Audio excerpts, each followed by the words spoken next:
Bienvenidos a esta conferencia que es un poco el corazón y el ancla del ciclo de conferencias que la asociación propone, pues aprovechando la capitalidad mundial del diseño de Valencia.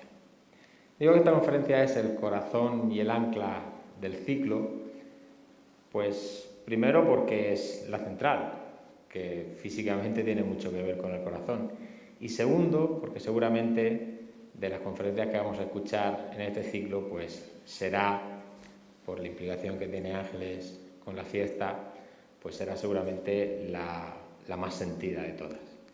Y precisamente ese sentimiento pues es lo que hace que se convierta en ancla de la participación de la asociación dentro del ciclo de conferencias. Agradecer una vez más al Ayuntamiento, a la IATDO, la colaboración pues en este ciclo de conferencias que está resultando tremendamente interesante. Ángeles María Vidal Guevara reside en Orihuela, donde es profesora de inglés en el Instituto Gabriel Miró. Cursó sus estudios en la Universidad de Murcia. Sus dos grandes pasiones, la educación y la literatura, y el convencimiento de que ambas pueden construir una sociedad más justa por medio del diálogo, la han llevado a participar como ponente y coordinadora en programas de formación, proyectos de innovación educativa y proyectos Comenius y Erasmus de intercambio escolar sobre European Cultural Heritage. Ha sido conferenciante para la Asociación Universitaria Oriol de la Universidad Miguel Hernández y desde hace 9 años presenta el aula de poesía de Euralaria y la entrega del Premio Internacional de Poesía de la Fundación Miguel Hernández. Ha sido glosadora del Pregón de la Fiesta y del de Semana Santa. Es coautora de una adaptación libre para niños de la leyenda de la Armengola, personaje emblemático de la ciudad y de la fiesta que tuvo el privilegio de representar en el año 2015. En la actualidad es cronista de la Asociación de Fiestas de Moros y Cristianos de Orihuela. Con todos ustedes, Ángeles María Vidal Guevara.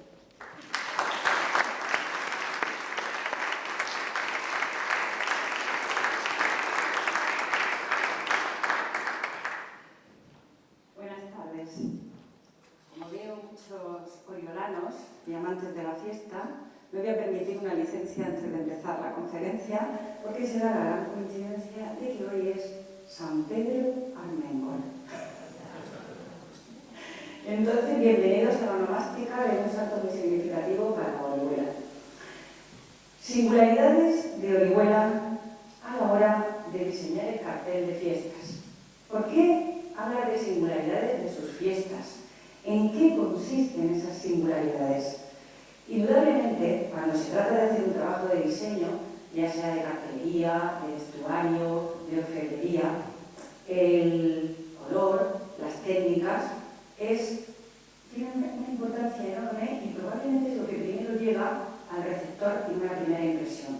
Pero cuando en ese trabajo de diseño tú quieres comunicar un contenido concreto, que evoque sentimientos y emociones que estén vinculados a la razón de ser del receptor, a su sentir más profundo, entonces se necesita un conocimiento intenso y yo diría que minucioso de todos aquellos elementos que han originado esas fiestas a las cuales se va a elaborar el cartel, por ejemplo, o cualquier celebración.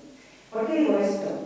Porque el valor intrínseco que tiene cada una de esas fiestas es lo que las hace diferentes. Y eso es lo que vamos a tratar de conocer esta tarde aquí. En el caso de Orihuela, las fiestas de moros cristianos tienen aspectos muy parecidos a los de otras fiestas de moros cristianos que se celebran en la península o en otras partes del mundo, como América Latina, pero sin embargo, las fiestas de Orihuela tienen unas características muy diferenciadoras que las hacen únicas en su género, no solamente para los ciudadanos que lo disfrutamos, sino en general. Y a esas características está dedicada esta ponencia. Voy a hacer un breve repaso de algunos acontecimientos de la historia de Orihuela que dejaron una impronta en sus símbolos. En ningún caso mi propósito es hacer una conferencia historicista, rigurosa, porque ese no es el objetivo.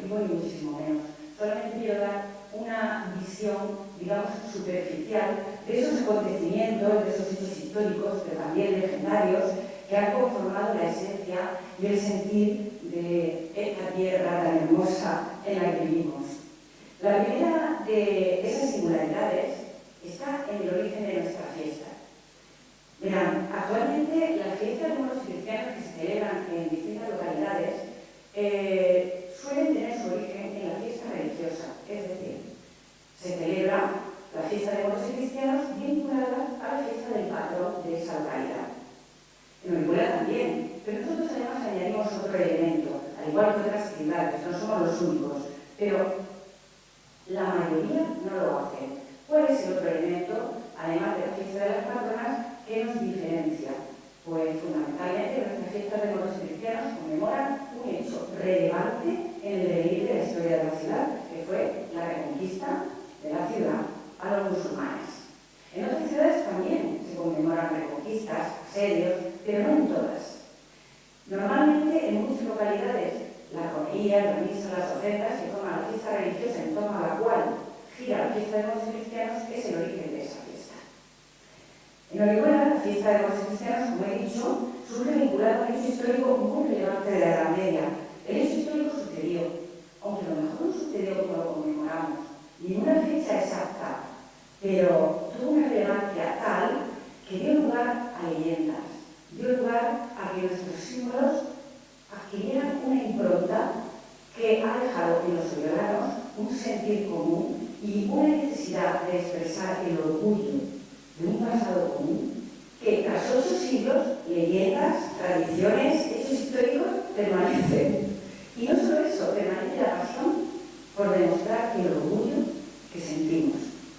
Por eso, todo este entramado de emociones intrínsecas a la fiesta y a la celebración, un artista que tenga que diseñar un cartel de fiestas, lo primero que tiene que hacer, bajo mi punto de vista, es conocer profundamente aquello que es capaz de despertar pasión en ese pueblo al que se quiere llamar a la fiesta. Porque ese es el objetivo de un cartel festero y no otro, llamar a la fiesta. Pero vamos por orden. ¿Cuál es el hecho histórico que se conmemora y se celebra en Orihuela durante la fiesta de la reconquista de moros y cristianos? Bueno, como lo dice su propio nombre, la reconquista de un territorio. En este caso, lo que había constituido el reino godo de Tuñé, esta zona marina, que hagamos un poco de historia. Antes de la invasión musulmana, hacia el 711 aproximadamente, fue cuando ocurrió, cuando empezó, Orihuela, llamada Aurariola, era gobernada por el poderoso noble godo Teodomiro. La fortaleza de la ciudad era, según las crónicas, la más grande conocida, y los dominios del legendario reino de Tuñé llegaban a alcanzar las tierras de Lorca, Alicante, Villena y Mula. Ahí tienen ustedes la extensión de ese legendario reino. En la historia medieval de la ciudad hay 2 hechos cruciales que dieron lugar al origen de 2 leyendas que han conformado desde entonces el imaginario popular para reafirmar la identidad violada frente al Islam. Esas 2 leyendas surgieron en 2 momentos diferentes de la historia y surgieron relacionadas con 2 hechos relevantes de la historia medieval. Por un lado, tenemos el pacto de Teodomiro, ocurrido en el 713, 2 años después aproximadamente de que empezara la invasión musulmana. Ahí surge la leyenda de la mujer Barbudas. Y más tarde, la reconquista cristiana, 1243-1265, se habla de 2 reconquistas o de 2 entregas de la ciudad. No está muy claro, las fechas se confunden. Ahí surge la leyenda de la Armecola. Ambos hechos se recuerdan y se conmemoran en nuestras fiestas, pero sin lugar a dudas, lo que se conmemora y se celebra es la reconquista de la ciudad a los invasores musulmanes. Esa reconquista y esa leyenda se han conformado en el imaginario popular, como he dicho, una manera de reafirmar la identidad oriolana frente al Islam. Pero en realidad, ¿qué es una leyenda? ¿De lo que estamos hablando? Pues todas las ciudades suelen tener una leyenda que justifica y explica su fundación. Las leyendas, a diferencia de los cuentos que son totalmente inventados, las leyendas son una parte de historia y una parte de literatura. ¿Qué quiero decir?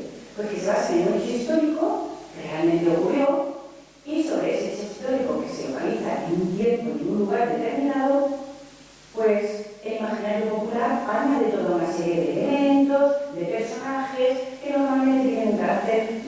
mágico, religioso a veces y, por supuesto, legendario.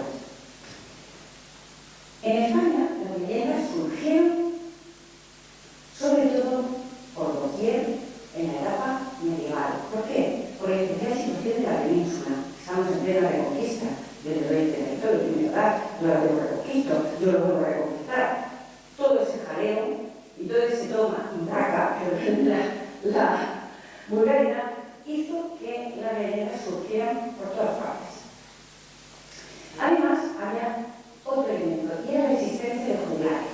Los juglares recorrían las ciudades y, además de ganarse la vida, cantando, entreteniendo, difundían las noticias de un sitio a otro. Las difundían, por supuesto, de forma oral. Esa transmisión oral de las leyendas hacía que tuvieran una base común, aunque surgieran en distintos puntos de la península. Pero, según el sitio donde nacían o donde se distribuían esas leyendas, se iban enriqueciendo con elementos propios de cada ciudad. Por lo tanto, las leyendas de los distintos lugares de España suelen tener elementos comunes y elementos diferenciadores. Esa tradición oral permitía que las leyendas se transmitiesen de padres a hijos y se contasen cientos de veces al amor de la lumbre. No importaba cuántas veces se contaran, ni cuántas veces se escuchasen, porque siempre era gratificante. Y al escucharlas se transmitían de una generación a otra. Y eso hacía pues, que se llegara a conformar como una especie de sentimiento de pertenencia a un pasado común. Y por supuesto se desarrollaba el orgullo de defenderlo, a ese pasado común como una esencia propia. La leyenda siempre incluía un héroe o una heroína que ejemplificaba pues, virtudes como por ejemplo la valentía, el arrojo, por supuesto la honra, la patria y la dignidad. Todas estas virtudes se contraponían a los vicios del Islam, entre los que destacaba por supuesto la traición, era su principal defecto. En España, estas leyendas de tierras fronterizas eran como una especie de propaganda bélica contra el Islam, porque era muy necesario que se difundiesen las noticias esperanzadoras de la reconquista de tierras, para animar un poco a los sacrificados pobladores cristianos que tenían que defender las zonas fronterizas. Y sobre todo, esas leyendas proporcionaban a los esforzados cristianos unos modelos de conducta en tiempos de mucha penuria y sacrificio. Pero volvamos a los hechos históricos. Por un lado, el Pacto de Teodomiro. El Tratado de Teodomiro fue firmado en el 713 por el visigodo Teodomiro y por el musulmán Abdelaziz, hijo del invasor musa. Recoge las condiciones de capitulación del reino de Turquía. Fue un pacto muy ventajoso porque permitió que cristianos y judíos permanecieran en las tierras que ocupaban. Casi que algunos pudieran incluso todavía mantener algunas de sus propiedades, mantuvieron su religión, sus costumbres, sus costumbres, su religión, sus propiedades, etc. Y lo único que tenían que hacer era pagar un tributo al musulmán que les había sometido. Pero aquí cabe preguntarse, ¿cómo el godo Teodomiro, en plena invasión musulmana de la península, consigue un pacto tan ventajoso? Es para asombrarse, pues así es como surge la leyenda de las mujeres barbudas. En esta leyenda cuentan, la leyenda de las mujeres barbudas es un engaño, de las mujeres disfrazadas de soldados para ahuyentar al enemigo que nos quiera asediar o que quiera hacerse con nuestra fortaleza, es un elemento que se encuentra en múltiples leyendas a lo largo del Mediterráneo, tanto en el sur de Europa como en el norte de África. De hecho, el primer mito del engaño, el del caballo de Troya, es uno más. Pero el de mujeres disfrazadas de soldados se repite en múltiples lugares. En el caso de Orihuela, cuentan las crónicas árabes que Teodomiro, acorralado por los moros, decidió refugiarse en su inexpugnable fortaleza en Orihuela, pero no tenía suficientes tropas para defenderla. Entonces, como era muy astuto, pensó y ordenó que las mujeres de la ciudad andaran sus melenas alrededor de la cara en forma de barbas, para que parecieran hombres, que empuñaran empuñaran cañas y palos como para asemejar lanzas y se asomaran a las líneas de la muralla para aparentar que eran un gran ejército. De manera que cuando Abdelaziz llegó a la ciudad a asediarla, se encontró con una inexpugnable fortaleza y lo que parecían ser una multitud de tropas. Así que decidió que mejor pactaba, ante lo que parecía un larguísimo asedio incapaz de superar.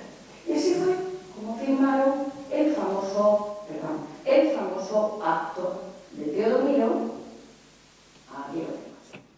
el famoso pacto de Teodomiro, por el cual se permitió a la población mozárabe, como he dicho antes, es decir, a los cristianos que residían o que habían quedado en zona musulmana, vivir allí con todos sus derechos y costumbres durante 500 años aproximadamente. Después de siglos de convivencia, en la primavera de 1243, que decimos 500 años más tarde, se produce otro hecho histórico relevante para la historia de Orihuela, sobre todo para el surgimiento de nuestra leyenda de la Reconquista.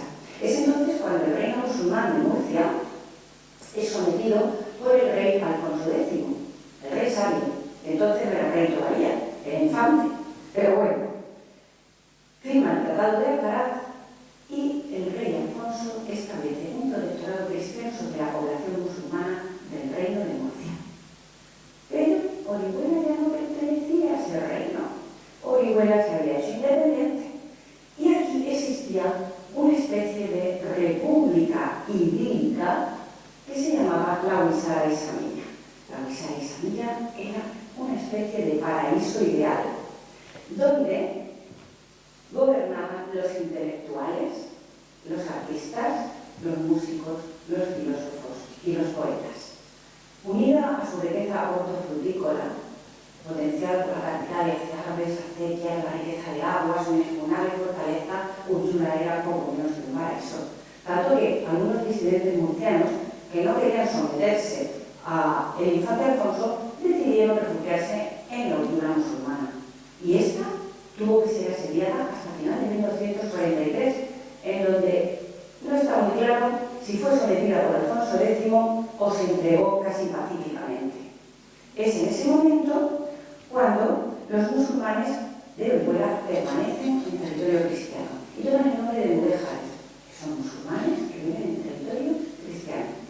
Se hace una especie de pacto por el cual estos musulmanes pagarían tributos al rey cristiano, se estableció un protectorado, algo parecido al pacto de Tunín, pero al revés.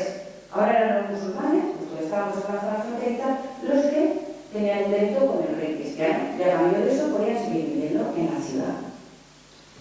Esto duró 21 años, porque hacia 1264-65 los mudéjares, hartos del sometimiento a los cristianos, se organizan para sublevarse. En el caso de Orihuela, quieren tomar la Alcazaba y deciden hacerse con el castillo en vano totalmente, porque Alfonso X se le ocurre llamar en su ayuda a su suegro, que para eso lo tenía, que era Jaume I, rey de Aragón y de Valencia. Jaume baja de sus territorios y entra victorioso en la ciudad de Orihuela, ayudado por algunos cristianos que habían resistido heroicamente en la Alcazaba. Tanto es así que cuando el rey Jaume entra en Orihuela, le concede una recompensa en forma de tierras a aquellos heroicos cristianos, como él tenía costumbre. Llevaba toda una legión de escribas detrás que tomaban nota de todos los que habían hecho cosas heroicas en resistencia, y él iba anotando a quién le iba a dar determinadas tierras que obviamente tenían que expropiar a los musulmanes, y no les anotaban en el chile del repartiment de tierras, que es un documento crucial para entender la reconquista de Orihuela. En ese libro aparecen nombres con una similitud muy grande a algunos de los guerreros que acompañan a la Armegola en nuestra leyenda. Pero no aparece el nombre de la Armegola en música. Tampoco de su marido. Habría que preguntarse si es que formaba parte de la leyenda o la Armegola, como mujer de la Edad Media, pasó a ser una mujer que hizo algo heroico y notable y siguió siendo anónima como tantas otras y no reconocida. Orihuela pasa entonces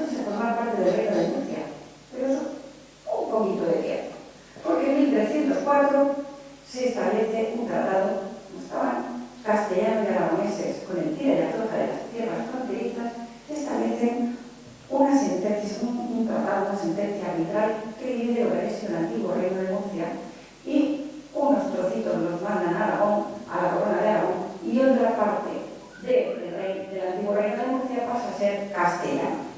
Y en esa sentencia de Torrellas, Oriola deja de ser castellano y se incorpora a la corona de Aragón, al reino de Valencia, adquiriendo sus usos, sus costumbres, sus lenguas, su escudo y demás signos diferenciadores. Empezando por el escudo cuadribarral, las 4 varas de gules sobre el fondo dorado, que aparece en nuestra enseña. Pero no solamente aparece ahí, sino que aparece en multitud de rincones de la ciudad. Escudos, puertas, claves de nuestros templos. Si salimos a dar un paseo y miramos detenidamente los rincones de nuestra ciudad, encontraremos el escudo cuadribarrado de la corona de Aragón en cientos de sitios. Así es como Orihuela se convierte en tierra fronteriza. Era enclave fundamental de defensa frente a los musulmanes que seguían estando en el sur de España, pero también era enclave fundamental de defensa frente al hipotético reino enemigo de castellano de Murcia, que siempre estaba acechando. Esta situación de tierra fronteriza y disputada por Castilla, de donde procedía y que siempre la reclamó, confería a la ciudad a lo largo de los siglos un carácter de heroísmo y sacrificio que se va a ver reflejado siempre en sus símbolos. Las señas de identidad oriolanas se van a forjar en las luchas entre el reino de Castilla y el reino de Aragón. El principal signo de identidad será la enseña de Oriol, que unirá las armas de Aragón con el símbolo de nuestra ciudad. Y ambos aparecen juntos en nuestra enseña. Referente a estos hechos ocurridos entre 1234, 1243 y 1265, esos 21 años que hubo esas 2 reconquistas de Orihuela que he narrado, es cuando surge la leyenda de la Armengora. Es la más importante y reconocida. La leyenda se transmitió de forma oral durante siglos y fue recogida por primera vez por escrito en 1608. Habían pasado 400 años desde que habían ocurrido los hechos históricos. Es decir, que podía estar muy novelada, no lo sabemos. Podía ser un hecho histórico tal cual, tampoco lo sabemos. El caso es que es recogida por primera vez en la Murgetana de Oriolano, una especie de poema épico que escribió un tal Gaspar García el Oriolano, que como su nombre indica, era de Orihuela, pero vivía en Oliva. Y en esta Murgetana del Oriolano, en donde él quiere recapitular la conquista del reino de Murcia por el rey Don Jaume I de Aragón, recoge la leyenda de la Armengora. Ahí aparece por primera vez. A partir de ahí, la leyenda la van copiando una y otra vez distintos cronistas valencianos durante siglos, con ligeras diferencias sobre el número de personas que acompañaban a la Armengora o en sus nombres. Pero los cronistas fueron copiando esta leyenda sin ni siquiera preocuparse de verificar la autenticidad de los datos. Y así fue como una leyenda se convirtió en historia. ¿Qué es exactamente lo que nos narra dicha leyenda? Pues esa leyenda nos dice, se nos cuenta, que la inexpugnable fortaleza de Hansa-Guara en la altura musulmana fue reconquistada, tomada por un grupo de mozárabes rebeldes capitaneados por una heroica mujer llamada la Armengora. La Armengora, a quien el historiador del siglo XVIII, Josep Montesinos, denomina Hermenegilda Eugenia, era mujer de Pedro Armengol, y ahí el sobrenombre de Armengol, y vivía en el Raval Roig. El Raval Roig es lo que actualmente es el barrio del Ravaloche, que comienza donde está el ayuntamiento de Orihuela, aproximadamente hasta el final de la ciudad en dirección a Murcia, más o menos. La Armengora, en aquel tiempo en el que el castillo estaba gobernado por el alcaide Enzadón, subía cada día a a trabajar para él como ama y cría de su hijo menor. La Armengola probablemente atravesaría las distintas líneas de muralla de la fortaleza. Enterado el alcaide de que las tropas del infante Alfonso, que acabo de contar el hecho histórico, venían a caballo para asediar la ciudad y temeroso de que los gonzález de la ciudad aprovechasen para ayudarle a conquistar la Alcazaba, decidió pasar a cuchillo a toda la población cristiana en la noche del 16 de julio. A pesar de su cruel decisión, Benzador se apiadó de la Armengola, porque la Armengola, al fin y al cabo, siempre le había sido fiel y había cumplido con sus deberes. Así que decidió hablar con ella y proponerle que al anochecer cruzara las murallas con sus dos hijas y así poder librarse de la tremenda matanza que pensaba cometer. La Armengola, aterrorizada por la noticia, elaboró un plan. Se puso en contacto con los cristianos y les dijo que ella subiría atravesando todas las líneas de las murallas acompañada de dos intrépidos guerreros disfrazados como sus hijas. Así podrían ir despejando una por una las puertas de la muralla. Y así lo hizo, atravesando la llamada puerta de la traición, tal vez llamada así en todas las alcazabas hay una puerta de la traición, que suele ser el punto más débil de la alcazaba, por eso se llama así. Esta puerta, supuestamente, debió de estar en alguna de las zonas de la muralla en el Rabaluche, por detrás de la iglesia de Mausoleo, aproximadamente, por localizar aproximadamente. En cada puerta, la Armengola era interpelada con una pregunta que cualquier niño llorano sabría responder. ¿Quién va? La Armengola y sus dos hijas, contestaba ella. Y cuando le daban el paso, nuestra heroica Armengola y sus dos guerreros despejaban la puerta de centinelas una tras otras, dejando que así el resto de los mozárabe pudieran subir a reconquistar la Alcazaba.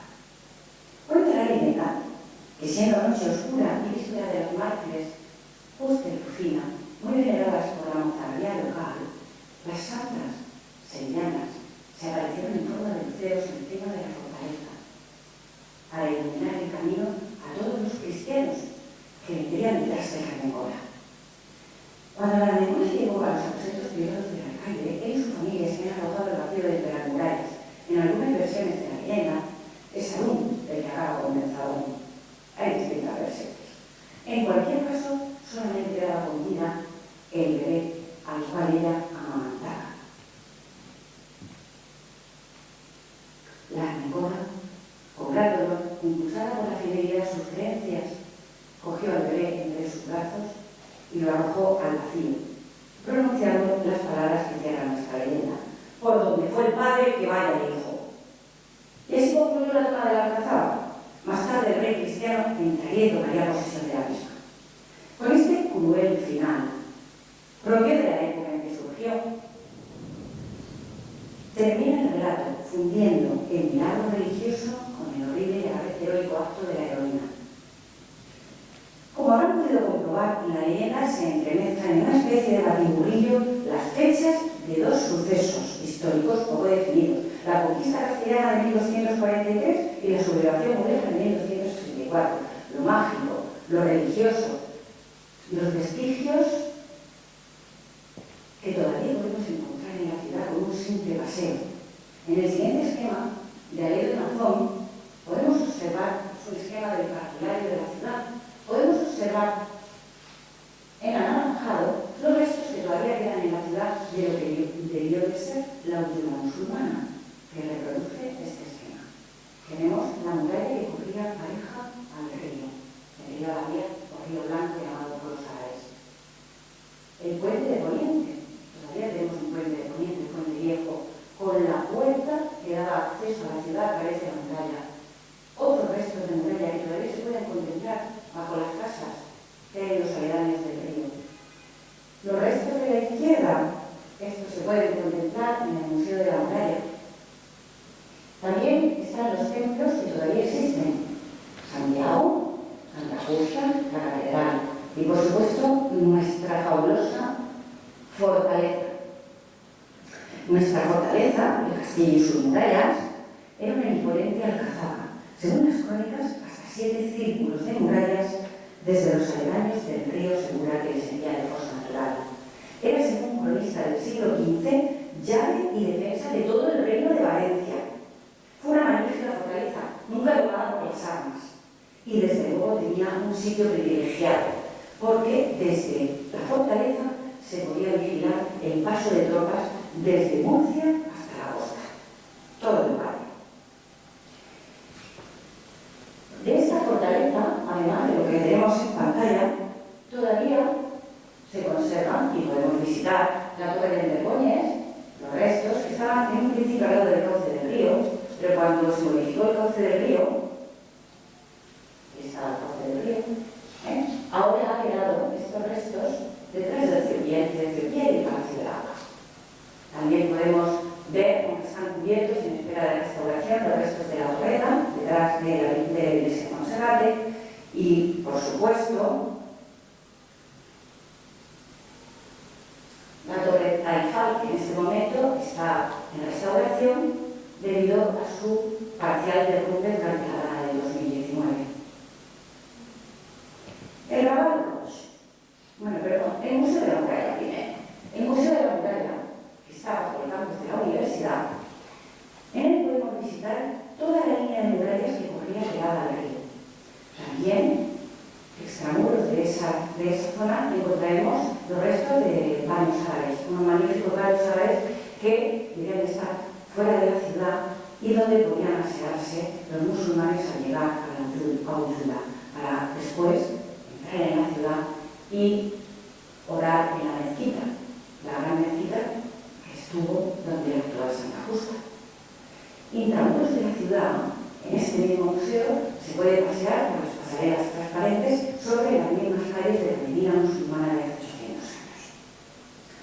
Si seguimos paseando por la Orihuela actual, encontramos en el Raval el monumento a la Armegola. En ella encontramos muchos de los símbolos de los que hemos hablado. Tenemos un monolito que hace referencia a nuestra enseña, está realizado con azulejos rojos e imita la caída de nuestra enseña cuando está expuesta en el balcón de la casa consistorial, coronada por supuesto con el símbolo protector de la ciudad, el Orión coronado.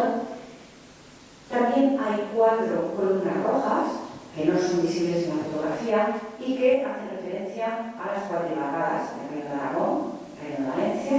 Hay 2 murales del artista oriolano Alfonso Ortuño, que también recogen todos los símbolos de la ciudad. La entrada de Jaume I en Orihuela, aquí tenemos el Jaume, las santas en forma de mártires, pero también reproducidas en forma de luceros sobre la alcazaba. Y nuestra enseña con el mayor. Y por supuesto, la leyenda de la Armegola, la toma del castillo. En primer término tenemos a la Armegola, guiando a los mozárabes, las 2 luminarias que representan a las santas sobre la fortaleza y la ciudad, el puente de Poniente y el oriol protector de la ciudad. Allí mismo, en esa plaza, tenemos un pequeño monolito que recoge las flores de Mosén Jaume Ferrer. Mosén Jaume Ferrer es un supuesto poeta del siglo XIII, cuyos versos, escritos en realidad en el siglo XVII, por el cronista de la ciudad de Valencia, tal vez como un divertimento entre eruditos, recogen la leyenda de la Armegola en los siguientes términos. Sabe la Armegola que al rey de Granada tots els sarraïns donar se volien, matant els cedins. Ella se balanza en furia española, matant els traidors y lloraba llorar. Esto está recogido en un libro, Las Flores de Mosén, que trata de los linajes de la conquista del Reino de Valencia. Y ahí está nuestra leyenda, como si fuera una crónica. Además de estos restos arqueológicos que estoy nombrando y conmemorativos, en el corazón de los oriolanos vive 8 siglos después esta leyenda, siempre. La hemos escuchado 1000 veces desde que éramos niños. Y hasta los más escépticos, en la noche del 16 al 17 de julio, los más escépticos incluso levantan con emoción su mirada buscando entre las ruinas del castillo las 2 luminarias que cada año, por orden municipal, se encienden para conmemorar el milagro. Pero desde luego se conmemora la reconquista de la ciudad. Los actos que se celebran son de muy diversa índole. Algunos son de hace 46 años, otros son de hace siglos. Las primeras referencias que tenemos de la conmemoración de la Reconquista provienen del siglo XV. Ya en 1400, Orihuela comienza a celebrar dos fiestas anuales que ya se celebraban en la capital del reino, Valencia, el Corpus y la Reconquista. Y en ambas tenía especial relevancia el estandarte de la ciudad. En un acta municipal queda recogido ya la ordenanza de celebrar fiesta anual el 17 de julio, fiesta de las patronas, y que en ella se saca la señal de la ciudad. Desde el origen de la fiesta se realiza un pregón o crida, que sería la labor que tiene ahora el cartel de fiestas. También hay un pregón, pero el cartel tiene también esa labor. Anunciarla. Sabemos que en 1577 ya se colocaban luminarias en el castillo y en los campanarios se disparaban salvas de artillería y se realizaba la procesión del estandarte. El hecho histórico de la Reconquista se conmemoraba de la siguiente manera: una especie de simulacro de batalla que se hacía en el plano del puente de Poniente. Había una parte de los que simulaban eran cristianos y otra parte no. Tras la victoria cristiana se llevaba a los que representaban a los moros maniatados hasta la iglesia de Santa Justa. Y allí se daba gracias por la victoria. Estas fiestas se celebraron durante siglos, pero hacia 1609 no hay ya documentación durante siglos, durante años, 100 y pico, 200 años. Y cayeron en desuso a partir de 1609. A partir de ahí no hay documentación de que de verdad se celebrara, ni que hubiera existencia posterior de este tipo de conmemoraciones de cadáveres y de reconquistas. Tan solo se mantuvo durante siglos la procesión religiosa de las santas, la misa solemne con el sermón de la Reconquista, en la que es preceptivo por parte del sacerdote hacer referencia a la leyenda de la Armecola y al milagro de las santas, y también, por supuesto, el pasacalles de la religiosa que enseña de Oriol, el estandarte de la ciudad. Las fiestas, tal y como las conocemos ahora, con entradas, cristiana y mora, retreta, romerías, ofrendas, tomas del castillo, pues renacieron así en 1974. En ese año un grupo de violanos decidió que era necesario crear una fiesta que dotara de mayor participación popular y esplendor al día de la Reconquista. Para ello decidieron redactar un acta fundacional en el que quedase reflejada su decisión de iniciar las actuales fiestas de la Reconquista y de moros y cristianos. Crearon la Asociación de Fiestas Santa Justa y Rufino, su escudo, que recoge los símbolos de la ciudad, el Oriol coronado con su espada, símbolo protector de la ciudad, el escudo cuadribarrado del Reino de Valencia, nuestra fortaleza, los luceros sobre el castillo y las armas de ambos bandos, el bando cristiano y el bando moro. En aquel entonces se crearon 5 agrupaciones festeras, que fueron el origen de los 18 compases actuales, 10 del bando moro y 8 del bando cristiano. Con este nuevo impulso, nuestras fiestas y sus símbolos adquirieron progresivamente un nuevo fervor popular y se incrementó el sentido de pertenencia a una comunidad, a un pasado común, pero sobre todo se incrementó el orgullo de manifestarlo públicamente, como se hace durante la semana de fiestas. La fiesta floreció se realizó con los cargos, cargo de Armecola, cargo de síndico, los embajadores. En Orihuela se organizan ofrendas, misas, guerrilla de pólvora y toma del castillo, entradas mora y entrada cristiana, retretas, procesión, cívico-religiosa, pasacalles, verbenas, representaciones de la leyenda, como en otras poblaciones, exactamente igual o muy parecido. Entonces, ¿qué es lo que nos hace diferentes a ellas? Que es de lo que trataba esta conferencia. ¿Y cuáles son nuestros signos identitarios y singulares? Vamos a resumirlos. En primer lugar, nuestras fiestas contienen una mezcla de celebraciones cívico-religiosas que en muchas localidades no existe. Solamente el origen de la fiesta es de origen religioso. Celebramos la fiesta de las copatronas de la ciudad, las santas, pero también celebramos un hecho histórico muy relevante en la historia de la ciudad, la Reconquista, a los musulmanes. En segundo lugar, el papel crucial de las mujeres en la historia legendaria de la ciudad, tanto en el episodio de las mujeres barbudas de Teodomiro como sobre todo en la exaltación de la mujer oriolana, con el nombramiento del cargo de arméngola entre las mujeres fiesteras. Es el cargo honorífico más representativo de nuestras fiestas. En este cuadro, que es un óleo de Vicente Navarro, de principios del siglo XX, vemos una representación idílica y romántica de la arméngola, pero nos sirve para volver a recordar nuestros signos de identidad. La arméngola aparece con un perfil grecolatino. Casi nos recuerda a la diosa Atenea, con su casco y empuñando la espada que nos remite a su espíritu valiente, arrojado, esforzado. En el otro brazo sostiene la enseña de la ciudad, con el orión. El enemigo a sus pies, vencido, por supuesto. Las santas, en forma de mártires, velando por el campamento cristiano. En lo alto, la fortaleza, y aunque no se puede distinguir en la imagen, tenemos las santas representadas como cruceros. Y por último, en primer término, tenemos los dos símbolos identitarios de la ciudad: el escudo del reino de Valencia, patriarcado, los gules sobre fondo dorado y, por supuesto, nuestro orión coronado. El nombramiento de Arméngola lo hace la Junta Central de Fiestas desde 1991, en homenaje a la heroína de la Reconquista. Esta es su importancia que se reviste de los atributos que suponen la máxima representación: el toisón o collar en el que porta los escudos de las comparsas y también el de la asociación. Esto le da la máxima representación. El collar de arméngola es único. No se puede reproducir, se pasa de una arméngola a otra cada año en el acto de salvación. Y la arméngola que es nombrada lo guarda durante todo el año, porque habrá de utilizarlo cada vez que presida un acto, sobre todo en relación con la fiesta. Es la máxima representatividad.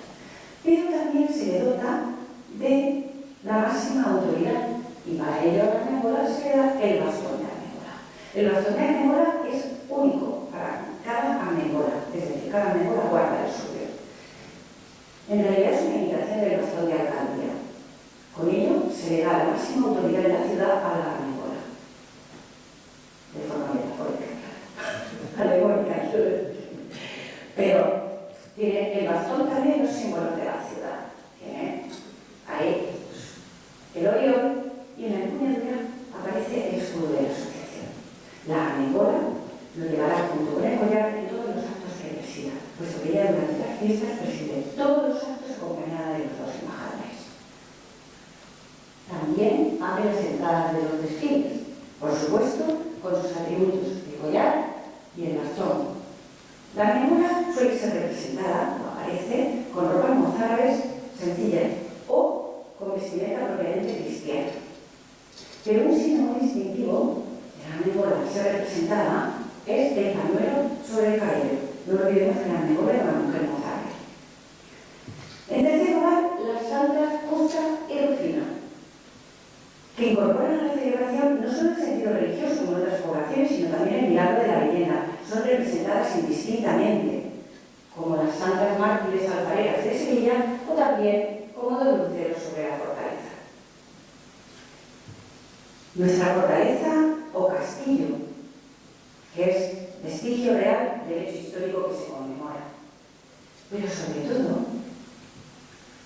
la representación de la ciudad en una miniatura del cartulario de privilegios de la ciudad. Esta representación, del principio del siglo XVI, refleja la defensa de la ciudad 150 años antes. Durante la guerra de los dos Pedros, Pedro el Ceremonioso, rey de Aragón, y Pedro el Cruel, rey de Castilla, que andaban en el siglo XIV todavía disputándose la frontera de los reinos, que era muy buena, por supuesto. La ciudad sufrió un terrible asedio, y ese asedio es el que está representado en este cartulario. Es tan importante esta imagen que se ha convertido para el imaginario colectivo en la representación del espíritu de sacrificio y de esfuerzo de la ciudad ante todos los asedios que ha sufrido a lo largo de su historia. Antes hemos visto un esquema de esta miniatura. Ahora lo podemos ver con un poquito más de claridad. La fortaleza, la bandera, las santas, Justa y Rufina, mirando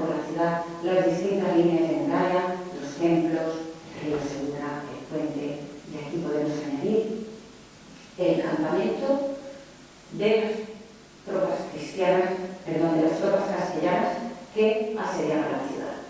Fue un asedio terrible. Por ello, esta miniatura ha sido un objeto de múltiples representaciones en cartelería, en tarjetas, etc. Ya digo que se ha convertido para el imaginario popular en el símbolo del espíritu de sacrificio, el esfuerzo y el heroísmo de esta ciudad. El cartel de Moros y Cristianos, el último cartel de 2019, es una versión libre de esta miniatura del cartulario. En el encontramos de nuevo representada la ciudad, pero en este caso no es la ciudad cristiana. Si lo observan detenidamente, es la hondura musulmana. La muralla tiene características musulmanas, también las casitas y la fortaleza, aunque el artista tuvo la originalidad de incluir edificios actuales y edificios posteriores a la hondura musulmana. He dejado para el final el símbolo más relevante, la enseña de Oriol. Enseña, señera, pendón, estandarte, bandera. Con todos esos nombres les denominamos a lo que se conoce como la bandera de la ciudad, que durante el 17 de julio era portada antiguamente por el justicia criminal, que era la persona encargada de impartir justicia en la ciudad, por el Consejo.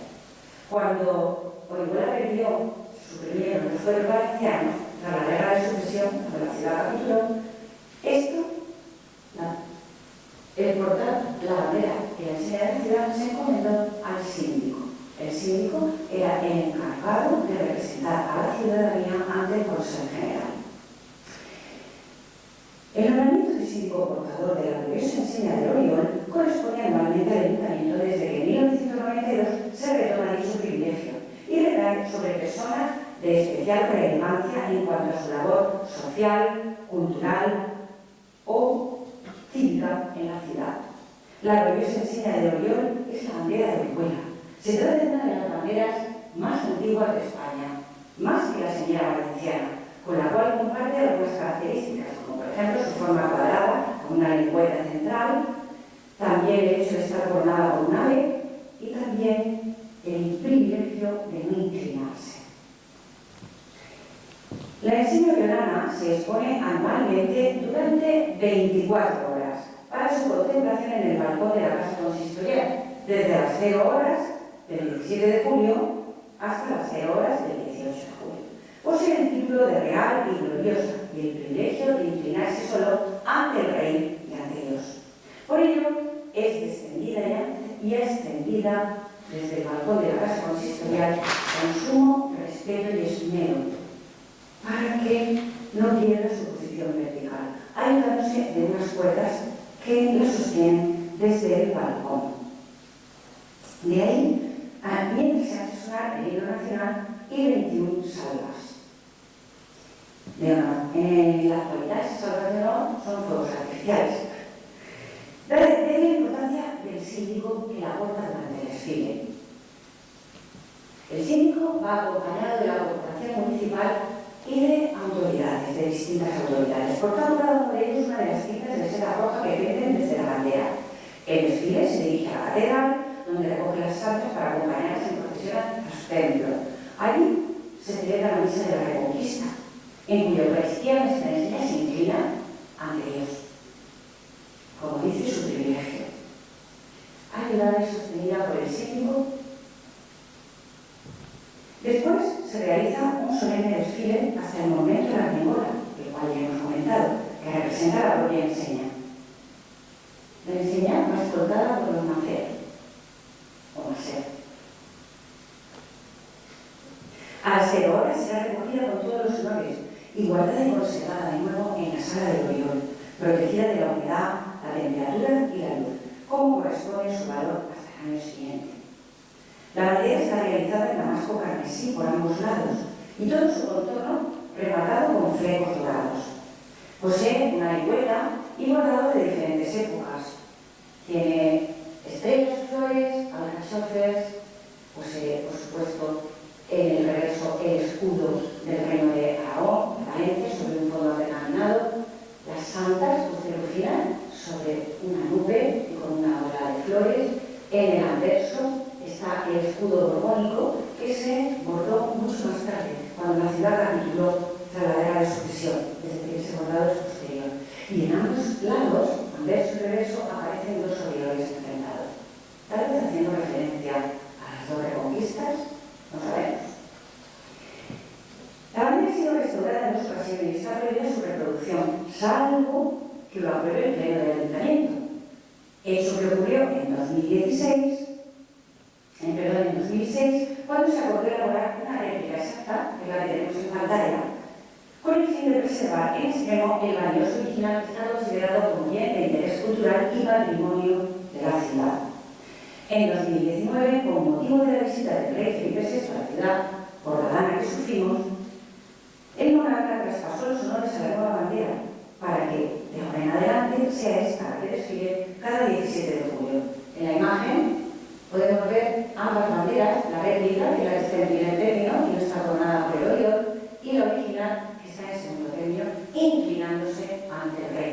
Un acto excepcional, porque sí que es cierto que cada año nuestra enseña se inclina ante Dios, pero ante el rey, no. El estandarte aparece coronado con un Oriol de plata sobredorada del siglo XVIII, que sustituyó al anterior, que era de madera dorada, y que fue robado por el cardenal de Luba cuando la ciudad capituló en la guerra de sucesión. Qué mayor ultraje y humillación a una ciudad que se ha rendido que robarle su símbolo protector. Nunca fue devuelto. Y por eso se sustituyó por el que actualmente está en la bandera original. El Oriol está relacionado con el nombre valenciano de la ciudad, Oriola, pero también es popularmente conocido como un pájaro. La denominación Oriol hace también referencia a la orténdola, un pájaro migratorio que proviene de Gran Bretaña y cada año nos visita y vive en nuestros ríos. Se dice de la orténdola que su nombre significa plumas de oro y que es el ave que más alto vuela y que más rápido hace su nido. Su representación heráldica es el oriol o erodio. Es un ave con corona real, como ven, con alas a medio desplegar. En su pata izquierda está apoyada sobre un madero y en la pata derecha sostiene la espada, haciendo honor al lema de la ciudad: Semper ensis dexter prevalere. O dicho de otra manera, siempre prevaleció nuestra espada. Este lema, del cual estamos inmensamente orgullosos en la ciudad, fue concedido por el rey Pedro el Ceremonioso, rey de Aragón, tras un heroico asedio castellano a la ciudad que los oriolanos sufrieron y aguantaron como puertas que eran del reino de Aragón. ¿Se acuerdan de la imagen del cartulario que hemos visto hace unos instantes? A ese asedio me refiero. Se dice que el asedio fue tan terrible que los soberanos tuvieron que aguantar sin víveres, comiendo ratas, perros e incluso, la tradición dice, que hicieron uso del canibalismo, tiraron a comerse a los enemigos vencidos.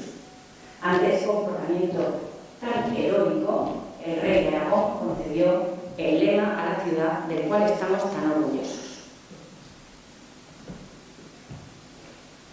A lo largo de mi exposición se han dado cuenta de que durante siglos esta región ha sido elemento de disputa, que ha sufrido largos asedios y saqueos. En la Edad Media, los musulmanes. En el siglo XIV, Pedro el Cruel de Castilla. En el siglo XVI, el Marqués de Orderes, con la guerra de Germanías. En el siglo XVIII, finales del XVII, principios del XVIII, el cardenal de Luba, en la guerra de sucesión. Estos dos últimos personajes, el Marqués de Orderes y el cardenal de Luba, utilizaron el robo del Oriol como el mayor ultraje y humillación que se podía hacer a una ciudad que se había comportado de forma absolutamente heroica. El cardenal de Luba robó el pájaro, nunca lo devolvió. Y el Marqués de Orderes, para terminar, les voy a contar que en el siglo XVI, tras la guerra de Germanías, saqueó la ciudad con sus tropas durante un mes seguido. Se llevó, mejor dicho, arrambló con todo lo que podía. Tesoros, escudos, estandartes, enseñas y por supuesto se llevó la nuestra. Esto dio lugar a múltiples reclamaciones. Tal vez por eso cuenta la tradición que desde el siglo XVI una ordenanza del Consejo de la ciudad, cada 17 de julio, en el momento de descender el Oriol, preguntaba a los asistentes de la siguiente manera: ¿y a algún castellano? No, pues que vais el Oriol. O dicho de otra manera, ¿hay algún castellano? ¿Hay algún castellano aquí? ¿No? Pues bajamos el Oriol. Es decir, que el Oriol constituía ya una afirmación de las señas de identidad de los oriolanos como mejor frontera del reino de Castilla y del reino de Aragón. La bandera es nuestra seña de identidad. Desde 1357 ha sido documento el cronista de la ciudad y representa el amor por nuestra tierra. A lo largo de los siglos, cuando la exaltamos, demostramos públicamente nuestro orgullo. Es la concreción de un sentimiento de pertenencia a esta tierra fronteriza. Todavía lo es, tierra fronteriza. Largamente disputada por unos y por otros, musulmanes, valencianos o castellanos. Muchas gracias.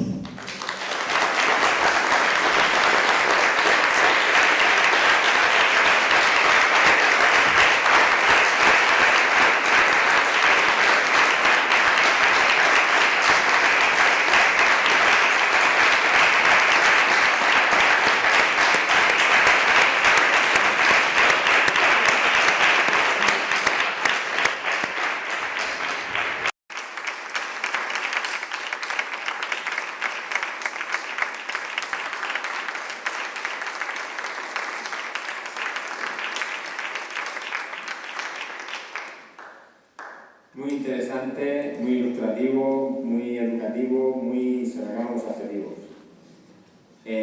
No sé si hay alguien que tenga algo que preguntar o de decirle a Ángeles. Ahora es el momento.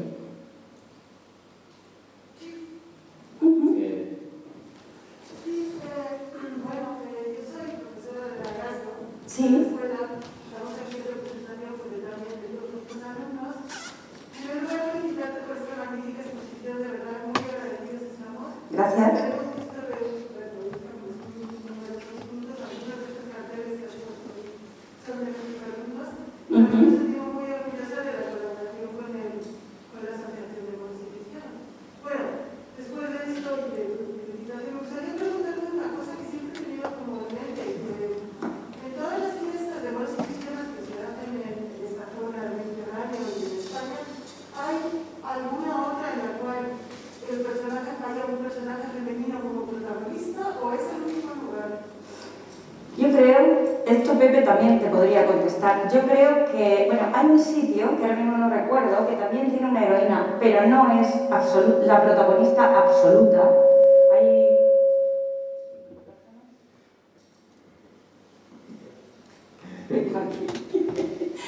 No es la protagonista absoluta de la Reconquista, ahora mismo no recuerdo, pero sí sé que hay una ciudad en la que existe una heroína que realiza... Siento no contestar debidamente, pero el papel fundamental de las mujeres en nuestra historia legendaria o historia real, me da igual, es fundamental, es fundamental. Yo me gusta siempre destacarlo, lo hago siempre cuando hablo con mis alumnos, porque es curioso que tan denostada que está la mujer, sobre todo en siglos anteriores, que precisamente tengamos una heroína femenina, o muchas, porque la leyenda de las mujeres barbudas también está protagonizada en cierto modo por mujeres. Ellas no lucharon, pero fueron las protagonistas de ese pacto ventajoso. Y la armengola, bueno, está en ese terreno indefinido entre la leyenda y la historia. Hay quien prefiere creer que su papel en la historia medieval no se ha reconocido por ser mujer. Hay quien prefiere creer que es una leyenda, como he dicho anteriormente, que desde que Gaspar García la puso por escrito, ya los cronistas empezaron a reproducirla sin investigar si aquello había ocurrido de verdad. Es cierto que no existen documentos históricos en los que aparezca, pero, bueno, tampoco muchos libros de los que conocemos escritos por mujeres estaban firmados por ellas, o pinturas. ¿Por qué no? Yo creo que es singular, es una de nuestras singularidades. Pepe, si tú sabes algo, seguro que sí, añade. Hay una pseudo-heroína en Cieza, la muda, le dice. Eso es. Y es una cierta muy curiosa porque esta mujer, la muda, vio cómo los musulmanes se acercaban al pueblo y fue corriendo a avisar, pero por su impedimento vocal no fue capaz de avisarlos a tiempo y es la única fiesta del nuevo cristiano donde ganaron. Oye, que también tiene su gracia, ¿eh? También tiene su gracia. Es una heroína un poco gris, digámoslo así. Es en Cieza, donde la figura de la muda pues es una figura central de la fiesta. Pero ganaron, vale.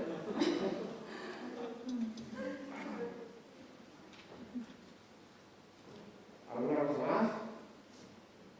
Pues nada, cuando decía antes que sin duda este va a ser el corazón del ciclo de conferencias, sabía lo que decía y de verdad que nos has tocado a toda la fibra, nos has hecho una exposición inmejorable, magnífica como siempre y no tengo más remedio que felicitarte delante de todo el mundo y brindarte este pedazo de aplauso que